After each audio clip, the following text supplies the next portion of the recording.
Good morning, good afternoon, good evening. Thank you for joining us from around the world in several different time zones.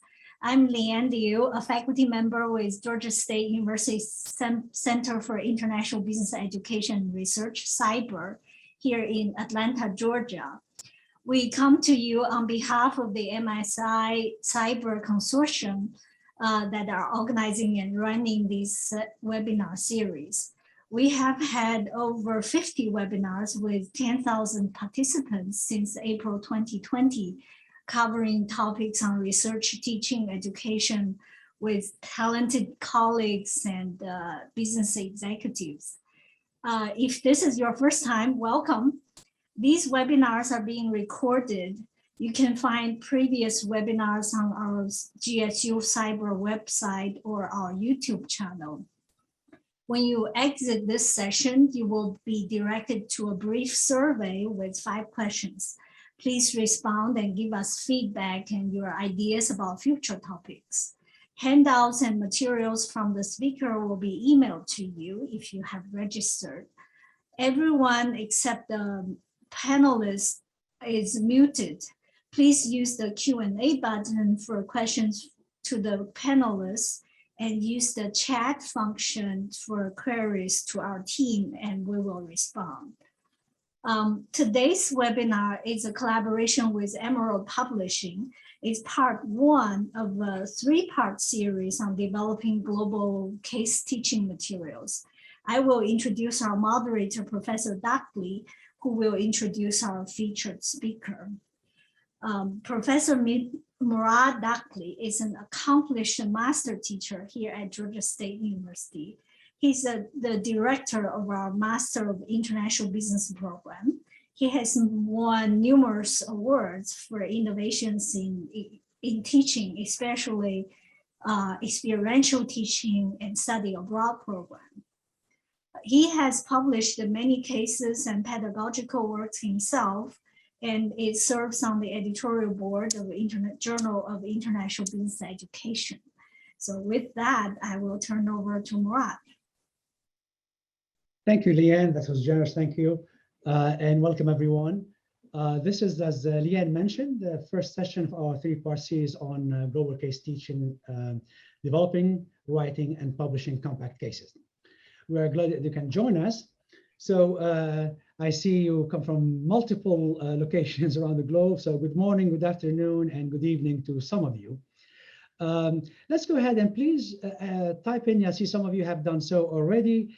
If not, please go ahead and type in your name and the city where you are joining us from.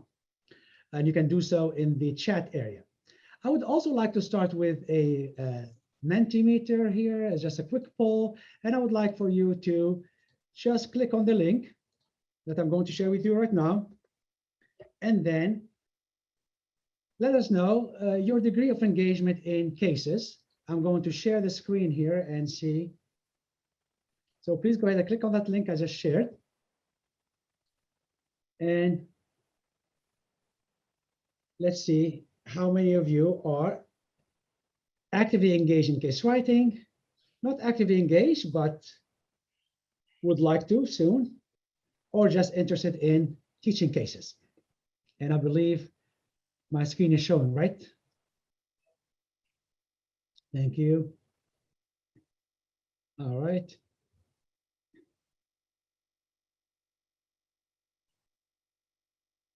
Okay, I think at least for those who answered, I think the majority are not currently active, but are planning on being engaged soon in the case writing process. So that's nice to see. I'm going to leave that on for a few minutes while I introduce our workshop and speaker. So again, this is a 3-part workshop. The first one today, our goal is to focus on generating ideas that work, developing learning objectives for the case, and then addressing the components of a compelling compact case. The second session is scheduled for Thursday, October 7th at the same time, and we'll focus on drafting compact cases. Now here, you can submit your case draft, and I believe the first 10 submissions will be considered for feedback. I'm told there are also cash rewards for first, second, and third best draft. So that's another incentive for you to get engaged. The third and final workshop is scheduled for October 28th. And there the attention will shift to writing the instructor manual for the cases and navigating the process of publication. So let me introduce our workshop leader today, who will guide us through the process of developing compelling, compact cases from inception to publication. Dr. Rebecca Morris is editor-in-chief of the Case Journal. Rebecca is past president and fellow of the Case Association and past president and fellow of the North American Case Research Association, NACRA. Her cases have been published in the top 3 case journals, the Case Research Journal, the Case Journal, and the Business Case Journal. 2 of the cases she mentored as a faculty supervisor have won NACRA's Best Student Authored Case Award. Rebecca's cases on Nike, excuse me here just one second, I lost my screen, GlaxoSmithKline, Abbott Labs, and Kodak have appeared in more than 20 textbooks, including all of the major textbooks in strategic management. She is a frequent presenter at the Case Association and NACRA annual meetings and was the keynote speaker at various international business associations and conferences around the globe. Rebecca has served as the editor-in-chief of the Case Journal since 2016. During this time, the journal moved from 3 issues per year to 6 issues per year. Dr. Morris writes editorial letters on case writing, case research, and case teaching. The focus of these letters is to shape and advance the field of case research, writing, and pedagogy. The Case Journal has published 24 editorial essays authored by Dr. Morris. Many of her editorial letters have been listed in the most frequently downloaded articles of the year. So we are so happy to have you join us. And we are glad to hear what you have to say, and we are all ears. So it's sent back to you, Rebecca. Thank you. Thank you so much. And I'm happy to be here. I'm in Westfield, Massachusetts. It's morning where I am. I'm going to share my slides with you, and let's see. Yeah. There they are. I'm sorry. Technology, you gotta love it. There you are. There you are. We can see them now. See it. All right. So I was calling this page, how many logos can I get on one page? It represents everything that is me. As was introduced, I am the editor-in-chief of the Case Journal, and I am happy to be one of the founding people at the Case Journal that created compact cases and have been talking about them for a long time. But let's start with a very basic thing. In terms of what it takes for a publishable case. And cases really have 2 parts, and that's something that a lot of new people don't realize. You have the case itself, and then you have an instructor's manual. And the instructor's manual must be submitted in order to have a publishable case, but it never actually gets published on its own.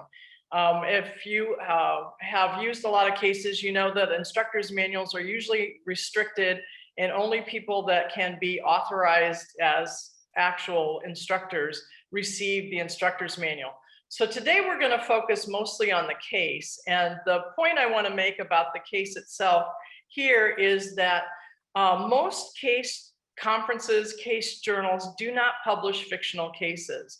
We believe that cases need to be real stories about real people facing real consequences.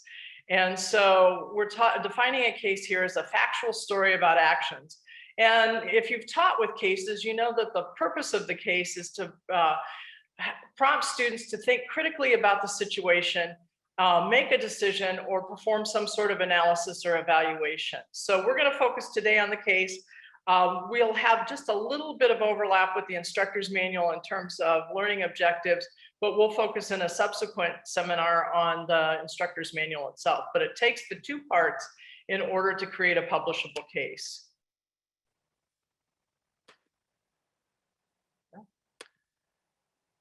Okay, so I think you probably have seen students that look like this in your classroom at a time or 2.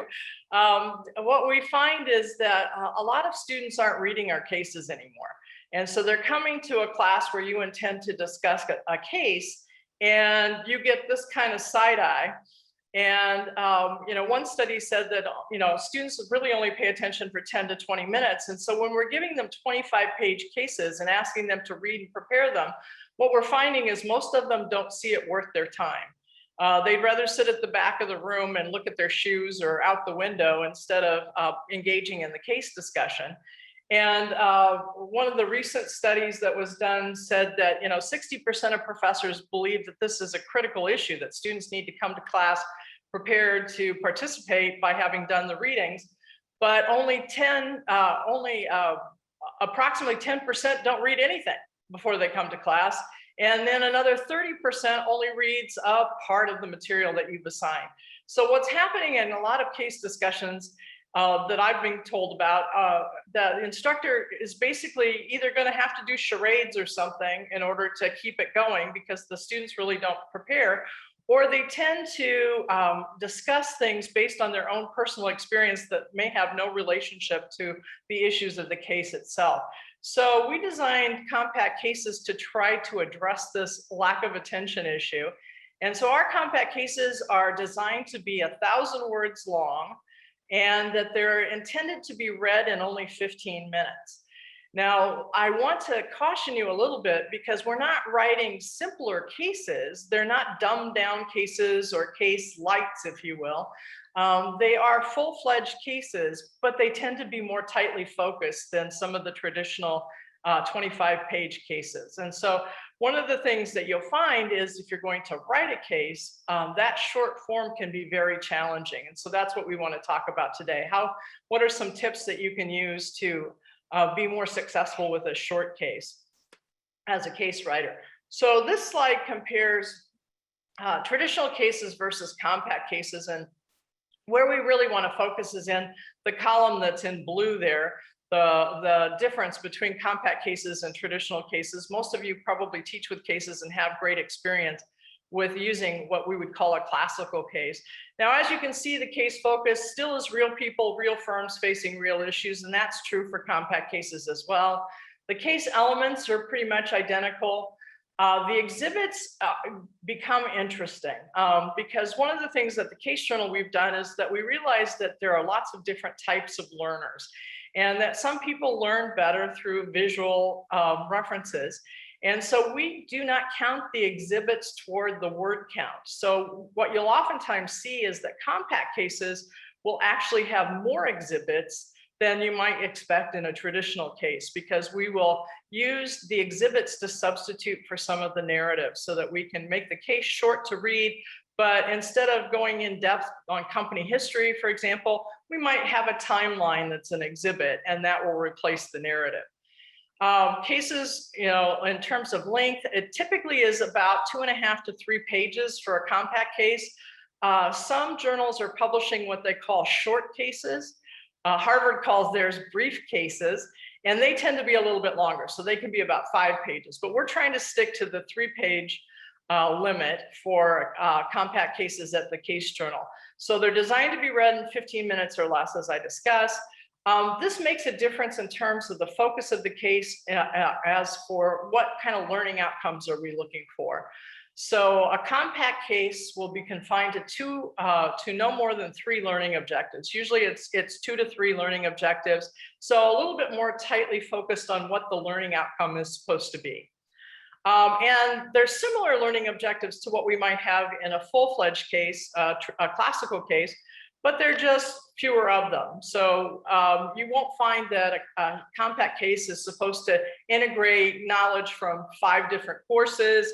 You won't typically find that it will be a comprehensive total organizational view. It'll be a more tightly focused case, and we'll talk about how to do that in just a few minutes.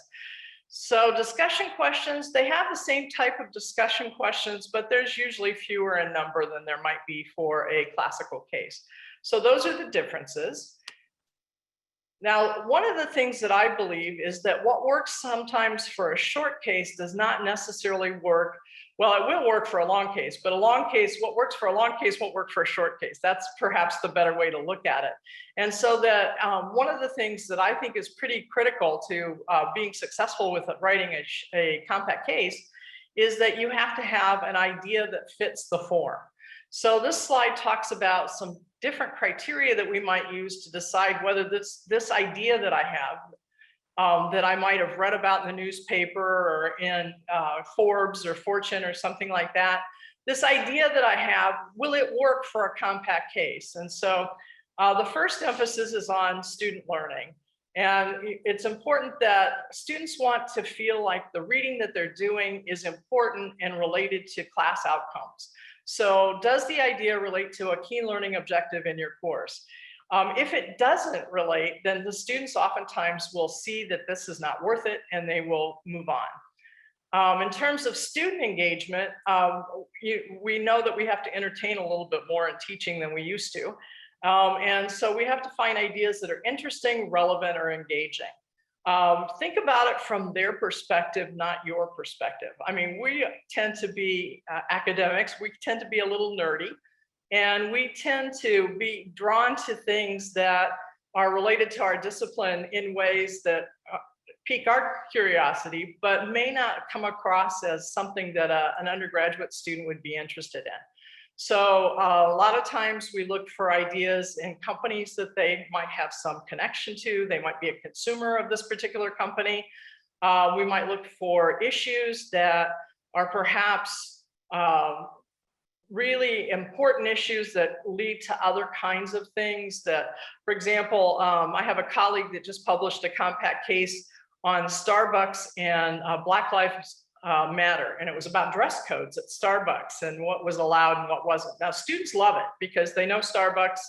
The Black Lives Matter movement was one that they were pretty much interested in, and so that combination worked really well to create a compact case that does well in the classroom.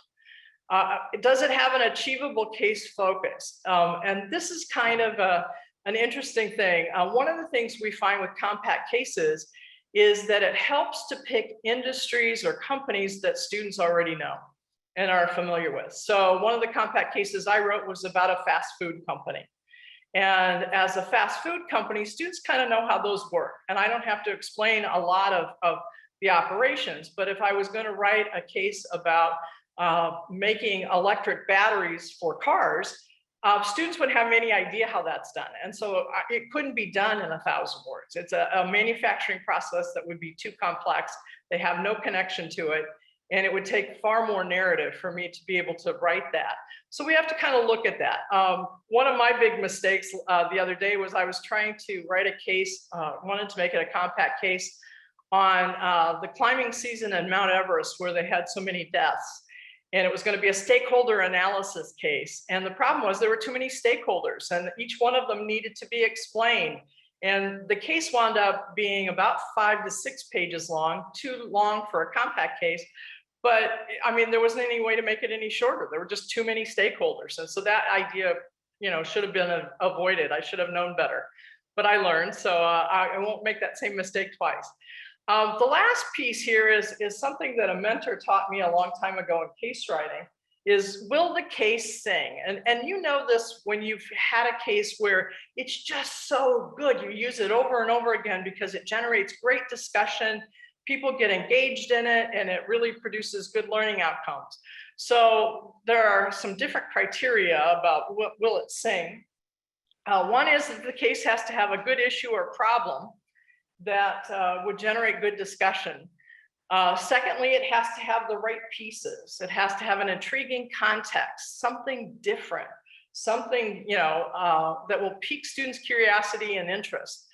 The third piece is it needs people. Now, this gets to be hard in a compact case because you don't have very many words to use, but there needs to be somebody that the students can identify with in the case. They find cases much more interesting if there's a human in the case that they care about, or a human that they hate. That works well too. They either want to help the human that they care about, or they want to show that they are a better strategic thinker perhaps than the human that they hate. So at any result, anyway, having people in the case can really be an important thing. And then finally, it has to have possibilities. Cases have to have multiple answers or multiple possible solutions. And in fact, students that are creative will come up with solutions that you never expected, nor did the case writer.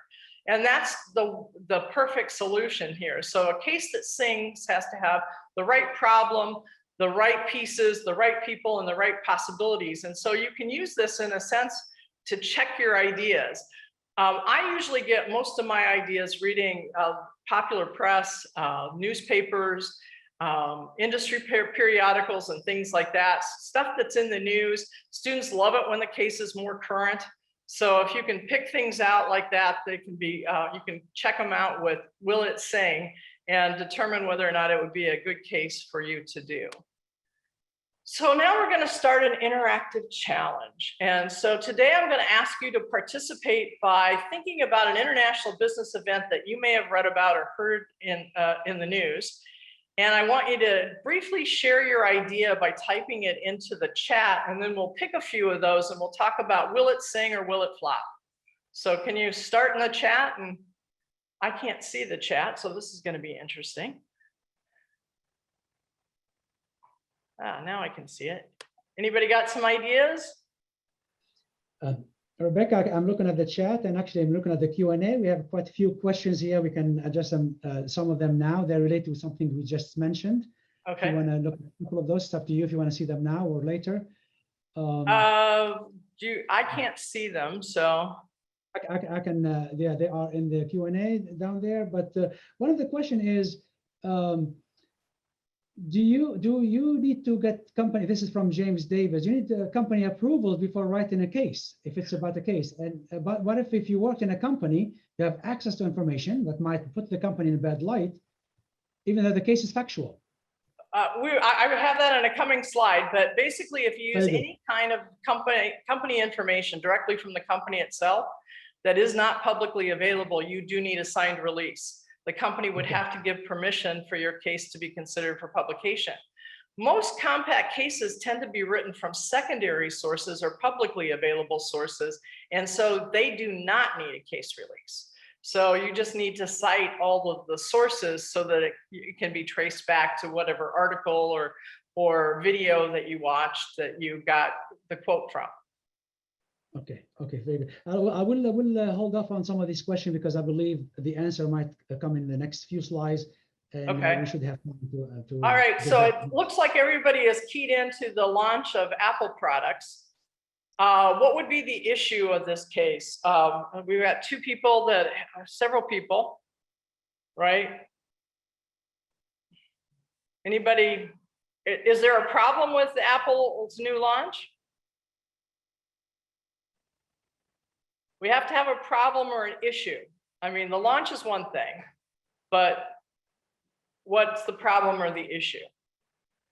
Let me give you an example of one that I pitched in a hackathon that I was trying to get people interested in. It's about Apple, and it was about their AirTags.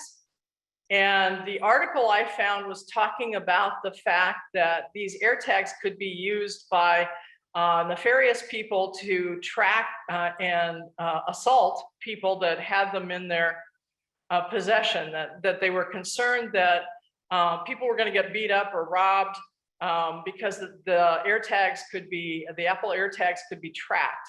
And that was creating an issue in that, you know, there was a side in the public press that, you know, what's Apple doing with these? They're making these, you know, if you think about it, it's different than the tile trackers because the network for Apple is far larger than the one for tile. So, I mean, does that appeal to anybody? Do you think students would get into something like that? There's a problem there, right?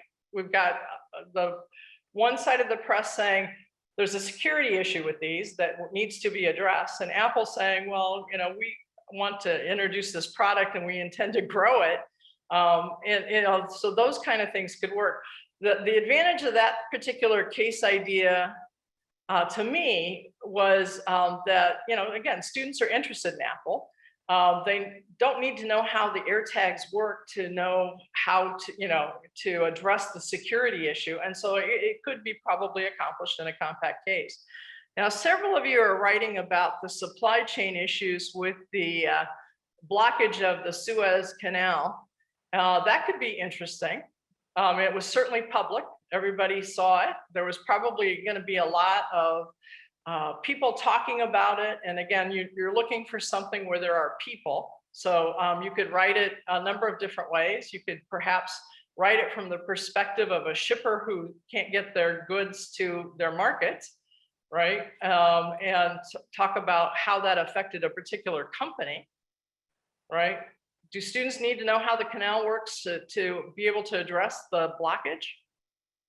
Probably not, right?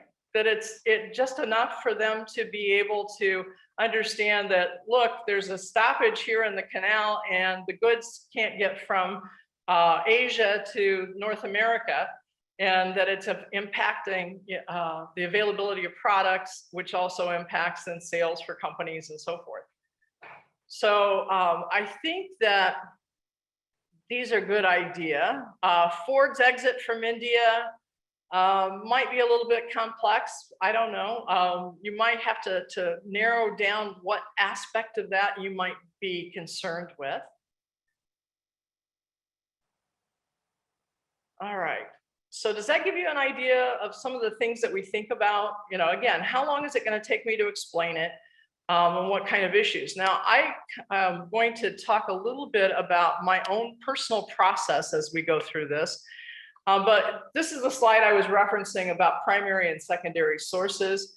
Primary sources are those things that you get, like interviews, field observations, focus groups, or any kind of internal records that you get from the company. Those are the cases that would need to have a signed release. What you have to hope is that they do not send your request for a release to the legal department, because it's probably not going to make it out. One of the things that people typically are going to do if they're going to use primary sources for their research is they're going to do a preliminary release from the company that says, I agree to allow this case to be developed, and I understand that I will have a right of approval on this before it's published. And doing that kind of a preliminary release at least lets them know that a release is going to be needed. And then when the case is finished, then you ask for the release to publish. And that generally works better. But I mean, I can tell you almost every case writer I know has written a case based on primary research that the company declined to authorize publication for. And so you're best off if you don't go down that route, don't write the case unless you at least have that preliminary release, so that you have some expectation that they'll give some consideration to providing a release. But what we're finding is that there are plenty of other sources that work really well to do the research for cases. So a lot, as I said before, a lot of cases come from secondary sources: newspapers, magazines, books, industry reports, external records. They do not need a signed release to publish. So it becomes a good source. And what you have to hope is that your CEO or the prime protagonist of the case talks a lot to the press. And, you know, one of the things I always tell people that are working with me and research on cases is that if you use the local papers, the hometown paper for Nike, for example, is in Beaverton, Oregon.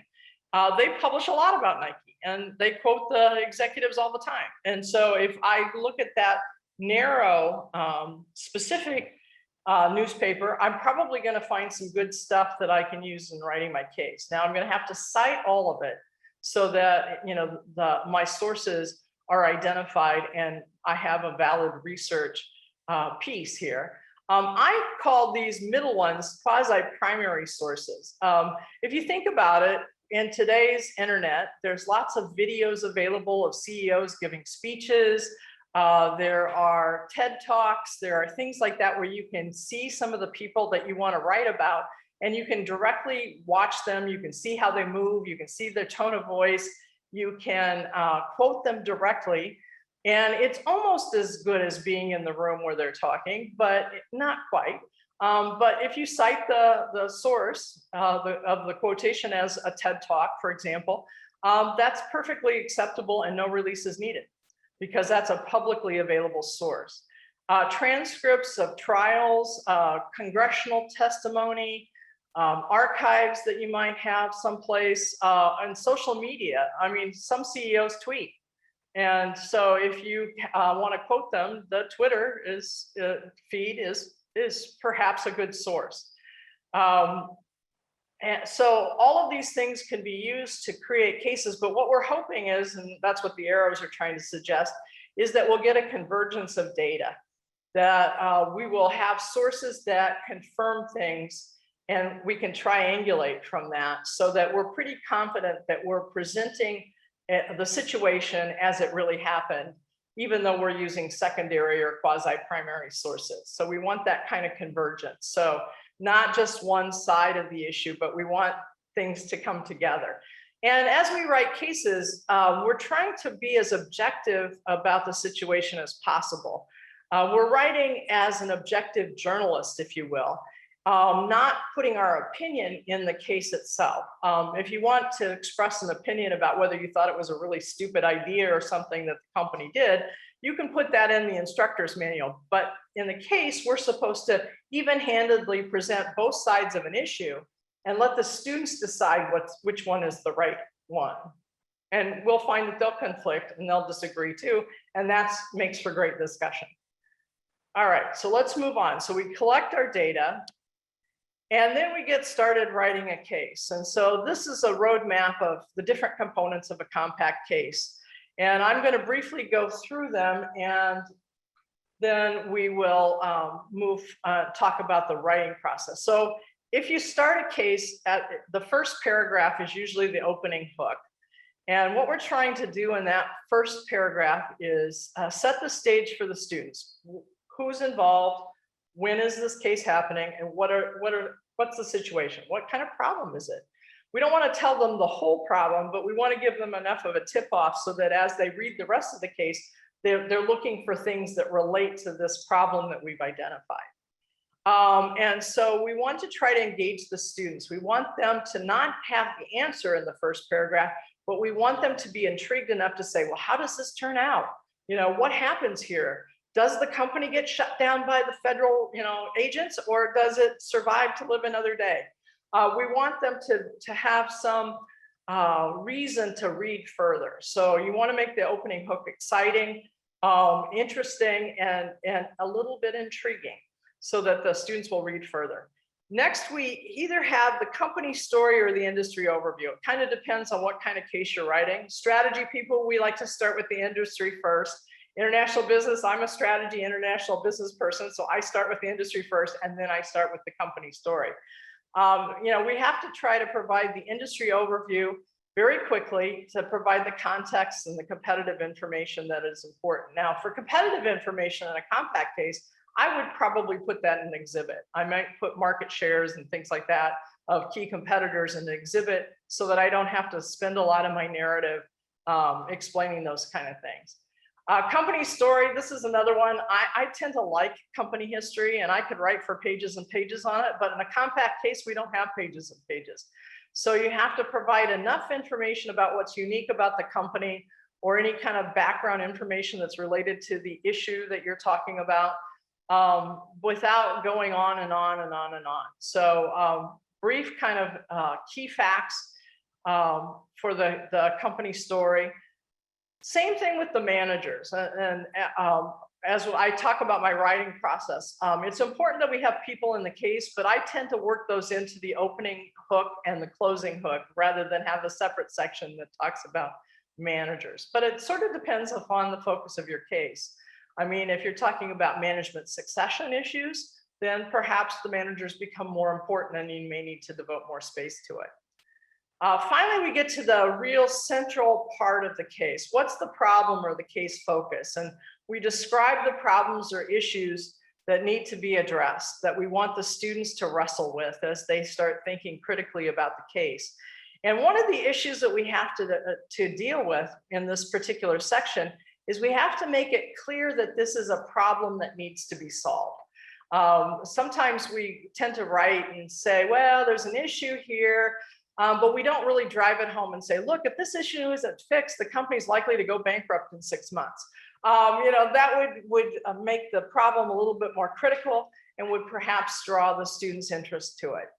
Finally, we have the closing hook, and in the closing hook, a lot of times we kind of return to the opening. So maybe the manager was worried about something in the opening hook, And at the closing hook, he's still worried about it. Now he's thinking, what do I need to tell the board tomorrow? You want some sort of bringing the curtain down and a call to action. This avoids having people wonder whether the case is really over or not. So you're kind of reminding the students, these are the issues you need to be thinking about now that the case is done.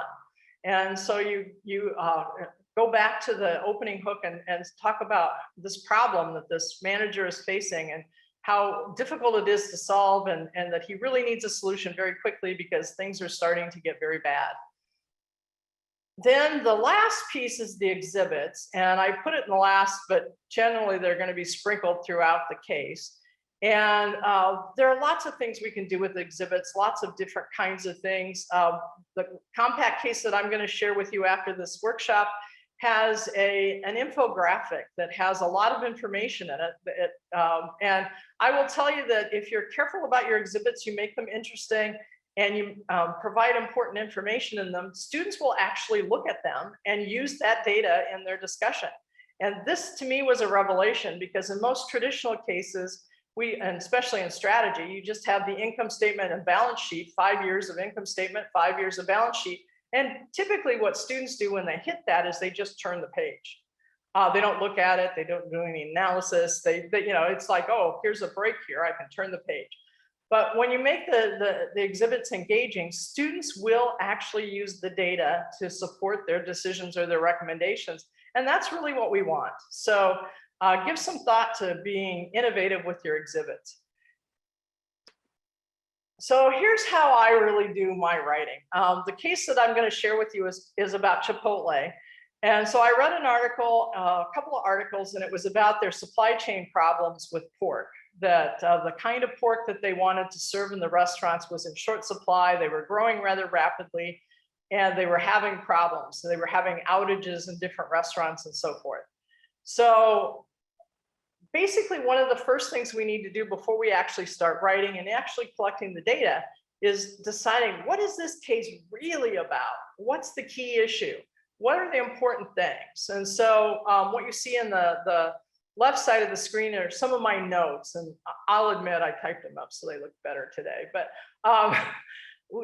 this is some of my chicken scratches that I did before I wrote the case. What are the trade-offs? Well, I wanted to look at growth, performance, and sustainability. And then the really issue is, can you grow and continue your founding values? And then what kind of data do I need? I'm just listing out, what do I need? I need, to be able to describe Chipotle's rapid growth. And I write, well, maybe I could do that with a graph. I need to explain what their values are. I need to identify the incident that this case focuses on. I need to talk about the protagonists. With pork production and sustainability challenges, they have to have some idea what those are about. And then I wondered, well, do customers really care about sustainability? Maybe this is not a big deal. Maybe they should just give up on the values. So I wanted to address that. They had to understand this difference between conventional and sustainable suppliers, all of those things. And then the little Venn diagram at the bottom was kind of my visualization of how these case issues intersected and how I wanted to address them in the case. So what you're seeing on the right side there are the learning objectives that I developed. Compact case, it had 3 learning objectives, right? Let's evaluate the contribution of sustainability to a firm's competitive advantage. Let's analyze the trade-offs between growth, performance, and sustainability. And finally, the students should be able to synthesize an appropriate strategy for firms facing the trade-off between values and growth. So the reason I start with learning objectives is that it helps me decide what belongs in the case and what doesn't belong in the case. So you only have a limited number of words, so you have to make some smart choices. So this is one of the ways to do it, is to identify what is it that I want students to learn first, and then what do they need to know to be able to get to that point. And so my notes on data needed were very much driven by the fact that I wanted to explore these trade-offs between these 3 different areas. And if you think about that, it kind of makes the writing of the case a whole lot easier, because you have, in a sense, almost written a mission statement for your case. This is what this case is supposed to accomplish, and now I just need to go about doing it, and doing it in an efficient way. So we're having another interactive challenge. So if we're thinking about the idea I pitched with the Apple AirTags, what would be the learning objectives of a case like that? And you could write a learning objective and post it in the chat. I see there was a question about the company website. That is public, so it would be considered secondary data. Same thing with the annual report from a company. Again, that's public. So that would be secondary data. Now, if you're writing about a company that you work for, and somebody asked that question, you're going to really have some challenges because the suspicion will be that you're using some data that is internal. And you probably will be asked to have a case release so that it's clear that you're not using any proprietary data that you should not be. The way around that in some sense is to just make sure you have citations for everything that you've used and that you're citing public sources so that that can protect you a little bit as you go through that. The ethical use of AirTags, so that students should understand the ethics of a product and how it might need to be addressed. Company response to ethical challenges and things like that. That would be a good learning objective.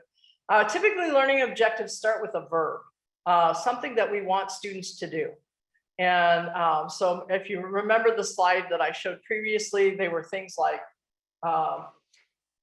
evaluate, analyze, synthesize. A lot of times we use Bloom's taxonomy to come up with the verbs, and that we're trying to move toward I usually start off with kind of a softball learning objective that, and what I mean by a softball, something that's easily answered by students. And then the last one usually is what should the company do or what recommendation can be developed. Challenges of operating in a host country. That would be, I'm sorry, there's a plane going over. Trade-off between security and convenience. That would be a good learning objective as well. So these are all good, they would work. And so you would need to only have 2 or 3. One of the tricks that you will find, especially when we start talking about publication, the more learning objectives you have, the more you've challenged the reviewers. And what the reviewers will say is, okay, you have 6 learning objectives, show me where your case can achieve all 6. Now, it'd be a whole lot easier if you only had 3 learning objectives and then you only had to prove that you had accomplished the 3. So these are kind of the issues that would work really well. So discuss is not a verb that we usually use with learning objectives. Yes, you want them to discuss, but what's the outcome of the discussion that you're trying to achieve? What are they supposed to be learning in that discussion of ship transportation costs? So you're looking at the relationship between the cost of transportation and internationalization, and that we want them to see some of those trade-offs perhaps. That would work. Other kinds of things that you want, again, we're writing learning objectives rather than how do I want to teach this? And so we want to focus on what are the student outcomes that I want, and that would help. All right, so let's move on because I'm trying to be cognizant of time. All right, so this is the same diagram I just showed you, but now let's look at it from the perspective of case writing. Do I start at start and then write my case in a linear fashion, just like this roadmap suggests? And I will tell you, I do not. So I don't start at start. I start at the easy pieces, the industry overview, or maybe the company story. And the reason I say these are easy pieces, it's all facts. I mean, you're just basically describing what happened or how the industry is structured. It's fairly easy to write these sections, and so it's usually a good way to get over writer's block is you just start with that. Next, I focus on the central part of the case, the problem or case focus. So I do that next. Then I add the exhibits, because as I write the problem or case focus, I think about things and think, okay, that's going to be too long. How can I communicate that same information in a way that will attract those visual learners and make the point that I want to make? So I will oftentimes write the exhibits after I've been, and sort of going back and forth between the problem and case focus in the exhibits as I go through. Then I write the opening hook. The reason I do that toward the end of this process is it's kind of difficult. And sometimes the case, as you're writing the central portion, the focus of the case will morph a little bit or change. And so it's sometimes useful to write this opening hook last when you know how the case is turning out, instead of trying to start there. You'll get stuck and then you won't make any progress.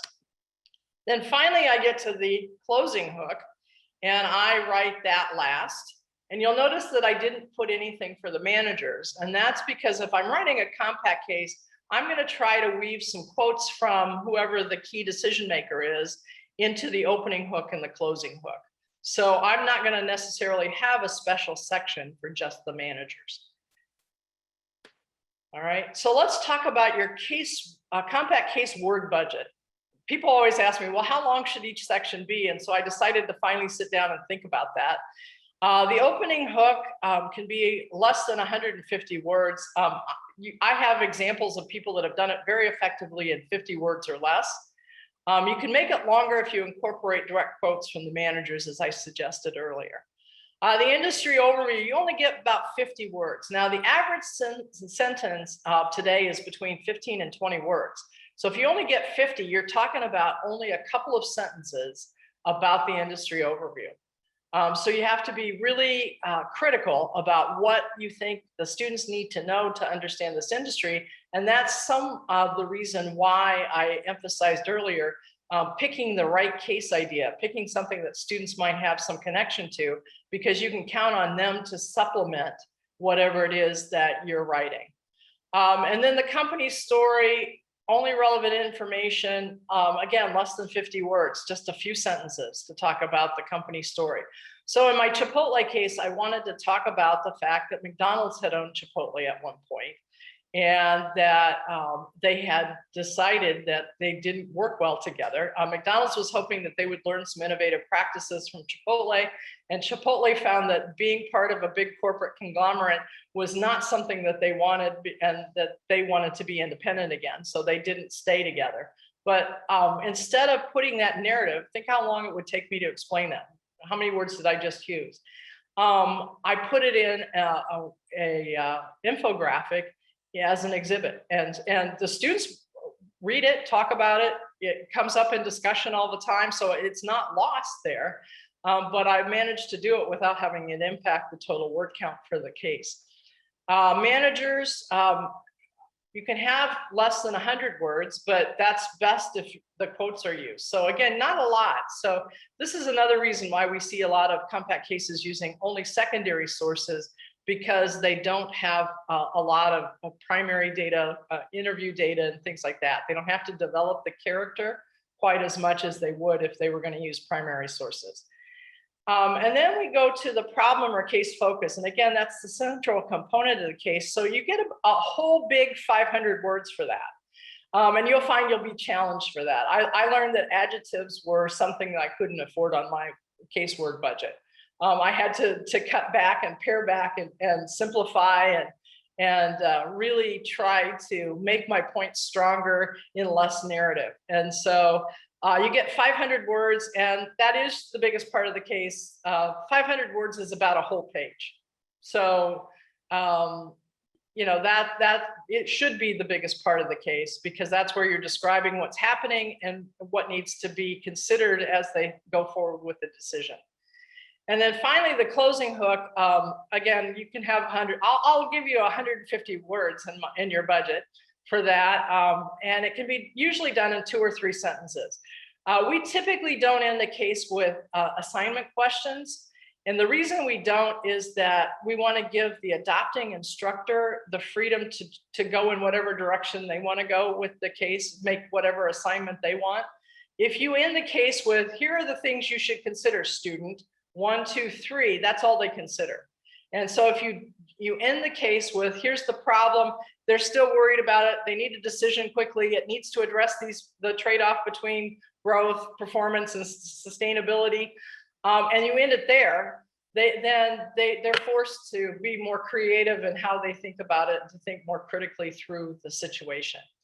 And then finally, exhibits. And I will tell you, TCJ is probably the only journal that does not count the exhibits as part of the word count. We really think that exhibits are key for learning for a lot of students. And so we want to really encourage them.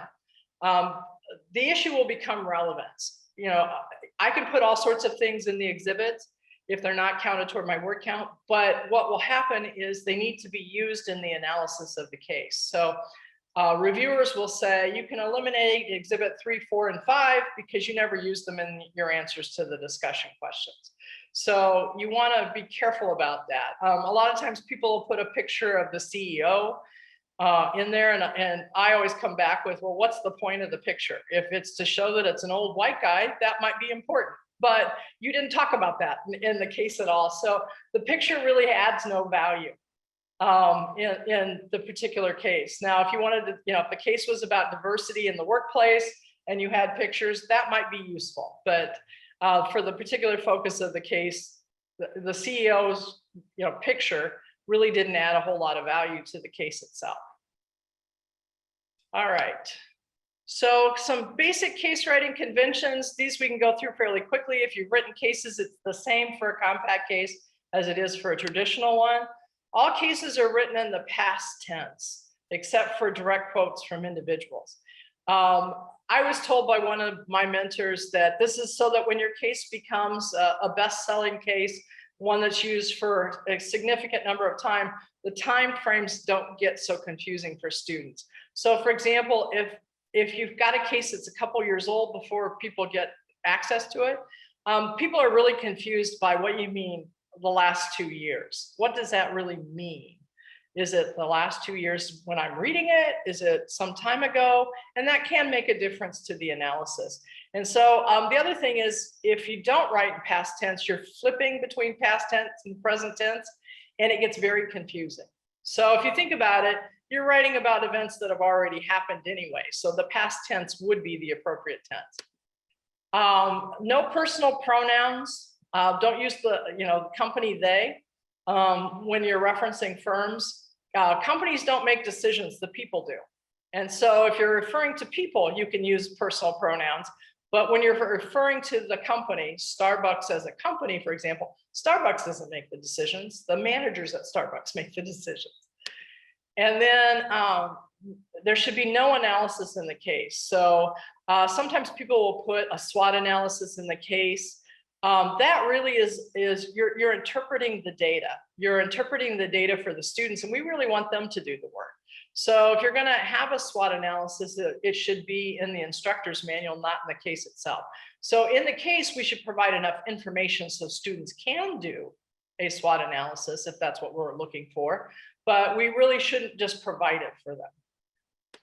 And then headings really help students out tremendously. So you're writing 3 pages of narrative. If you can use headings to separate different sections of the case, it really helps them in terms of their reading. And then think about the case discussion, where students want to reference a particular point in the case. If there's headings, they can do it fairly quickly, and the discussion can be almost seamless and natural. If you don't use headings, they're going through the case line by line, trying to figure out, well, where's that point, that number I wanted to talk about? And so you want to use headings to help focus them and help them progress.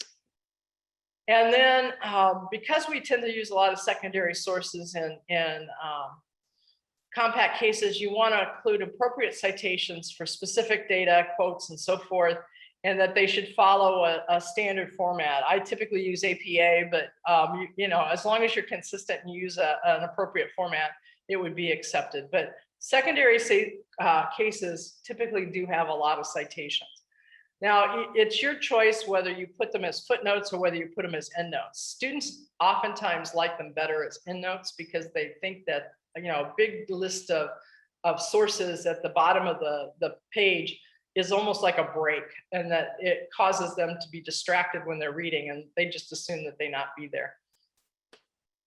So that's the end of what I have for you today, but I want you to know, if I piqued your interest in any way, I am writing a book. I have a draft of the book done. I'm polishing it, and it'll go to the publisher soon. Emerald is going to be publishing it, and I have more tips. As I started doing this, I thought, boy, I could go on for days on this stuff, and trying to make it an hour session and have a few minutes for Q&A. I wanted to just tell you, there'll be more coming, and hopefully you'll be interested. So at this point, I guess we could take Q&A. Yes, Rebecca, thank you, so helpful. There are quite a few questions that kind of revolve around the same theme. So instead of going question by question, I'm going to maybe summarize at least 4 of them. And it's the question about whether one can use their own experience or create sometimes fictional characters as opposed to real characters to relay the message. And the other is about whether one can write a case about an ongoing situation to tell a story or an alternative that protagonists did not consider. So that might be adding elements to the case. So it seems like it's about what constitutes a legitimate space for the— Right, and so it has to be real people and real actions. So if you write about your personal experience, you have to disclose that in the research methodology section. So it's clear that you might not be totally objective on this. And so the reviewers will want to make sure that you fairly presented the situation. That's certainly doable, but it has to be disclosed that it is based on your personal experience, so that people could be aware that there perhaps might be bias. You cannot invent fictional characters in cases. What we typically see is, especially in accounting and finance cases, there's an intern in the office that knows everything, and that they're the decision maker. They're supposed to do some sort of report or some sort of analysis. But then I write back and I say, is this a real person? And they say no. And then I have to tell them, we can't publish your case. This is, it has to be real people. And so then we provide suggestions for how they might do it in a different way. One way around it sometimes is to make the case about the company rather than the CEO. And that sometimes works. Then the second part of the question, I've lost my track. What was the second part? Oh, it's about an ongoing situation and adding data. What you would probably need to do is to find like somebody else that thinks that the company should do this. Now, this could be your colleague down the hall.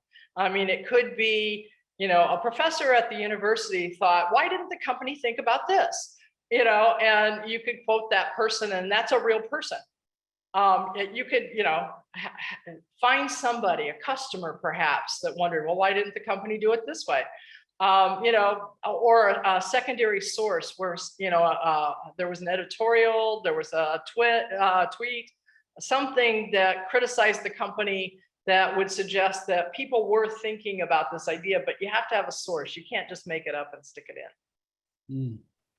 Very good. There is one interesting question I see here. Would the outline of the compact case be similar to a news feature? Latanshi is a journalist, and she believes that your discussion reminded her of the way she puts together a news article. Well, in fact, we use the journalism model for the opening hook: who, what, why, where, how. Oftentimes we'll do that as part of the opening hook. In my Chipotle case, I did it in the first sentence that has all the who, what, where, why, and how.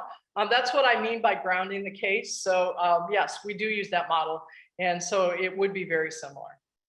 Very good, very good. Maybe the question about the secondary versus primary data, the question by Yingwan, if all sources are secondary, could we run in a situation where we are unable to provide a complete picture of the problem? You can. I mean, again, we need to provide issues. And what I would suggest is that if you can't provide a complete picture with secondary sources, you probably chose the wrong case.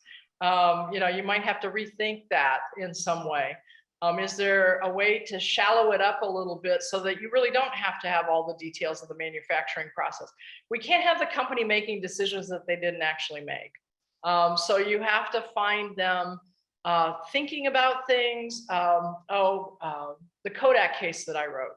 I wrote it as a 3-option case. So there were 3 possible solutions, and I found them in different places in secondary sources.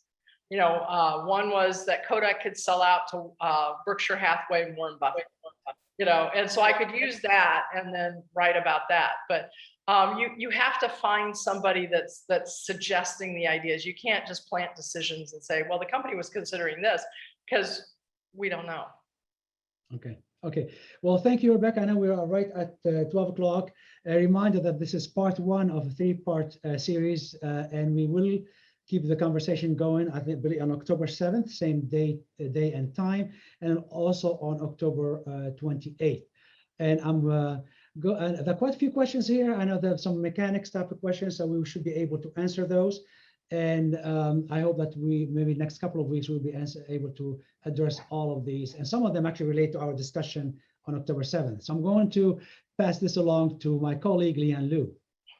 Thank you, Murad. Thank you, Rebecca, for this excellent section with such informative information, fantastic materials. Just to remind everyone to respond to our survey questions. And if you have registered for this section, then you do not need to register for the next 2 sessions of this topic. We have more webinars coming up next week. We'll feature Professor Peter Buckley on the evolution of international business discipline. So we look forward to seeing you again. Thank you again, everyone, for joining us. We'll see you next time.